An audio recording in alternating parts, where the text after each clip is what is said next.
পশ্চিম মেদিনীপুর জেলার গড়বেতা 1, 2 ও 3 নম্বর ব্লকে অনুষ্ঠিত হল বিজেপির সদস্য সংগ্রহ অভিযান। সেই অভিযানে অংশগ্রহণ করে বিজেপি নেতা দিলীপ ঘোষ জানালেন, বিজেপির নিজস্ব সংবিধান মেনে প্রতি 6 বছর ছাড়া আমাদের সদস্য সংগ্রহ অভিযান শুরু হয়। এবারও তার অন্যথা হয়নি, শুরু হয়েছে বিজেপির সদস্য সংগ্রহ অভিযান।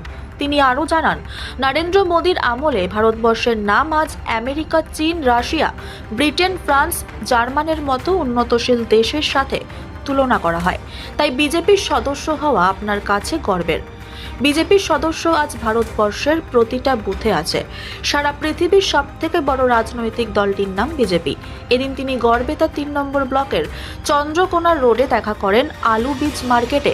সকল ব্যবসায়ী ও চাষিদের সাথে কথা বলেন, পথ চলতে মানুষের সাথে। সকলকে আবেদন করেন বিজেপির সদস্য সংগ্রহ অভিযানে যোগ দিয়ে বিজেপির সদস্য হতে। ঘুরে দেখেন গড়বেতা 2 নম্বর ব্লকের গোয়ালতোড় বাজারও।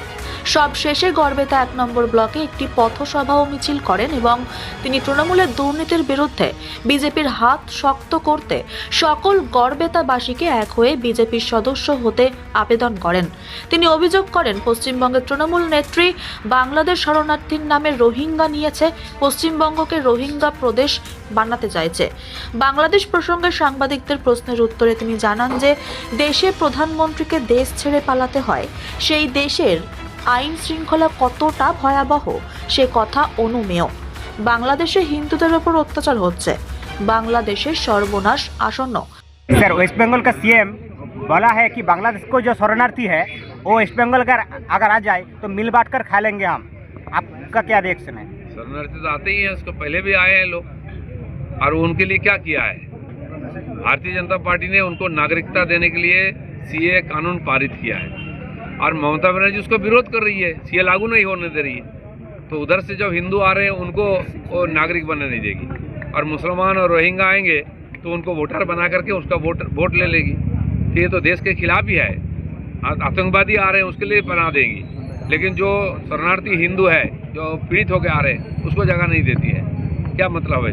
इसके खिलाफ भाजपा कोई आंदोलन करेगा? पूरा आंदोलन कर रहे हैं, आगे भी करेगा।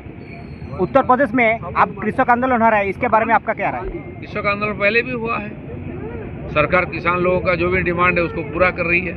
कानून उनके हित में लाए थे, लेकिन किसान तो भड़क गए, दूसरे काम में चले गए, नुकसान उन्हीं का हुआ है। आगे भी मोदी सरकार बीज, खाद, किसान के लिए दूसरा सुविधा, घर में चावल दाल सब पहुंचाने की व्यवस्था कर रही है। बांग्लादेश में इस्कॉन का जो प्रमुख है उसका बेल बॉन्ड खारिज हो गया है, इसके लिए आपका क्या राय है? जिस देश में सुप्रीम कोर्ट का मुख्य न्यायाधीश देश छोड़ के भाग जाते हैं, जिस देश के प्राइम मिनिस्टर देश छोड़ के भाग जाते हैं, वहाँ न्याय नहीं हो सकता है। सामान्य जनता क्या करेगी? इसलिए उसका बांग्लादेश की भविष्य अंधेरे में है। कुछ थोड़ी मुट्ठी भर लोग जो पागल है, जो टेररिस्ट है, जो मौलवादी है, इनके हाथ में देश चला गया है, सरकार नहीं है। इसलिए वहाँ के लोगों की परेशानी है, उस देश की सत्यानाश हो रही है आगे चल करके। जो हमारे हिंदू हैं, संख्यालघु, उनके ऊपर तो पीड़न हो ही रहा है, लेकिन उन्होंने इस देश के लिए खून दिया, पसीना दिया, देश को स्वतंत्र किया, बांग्लादेश बनाया, आज उन्हीं का ऊपर अत्याचार हो रहा है। तो उसका अभी नतीजा भुगतना पड़ेगा बांग्लादेश को। ठीक है।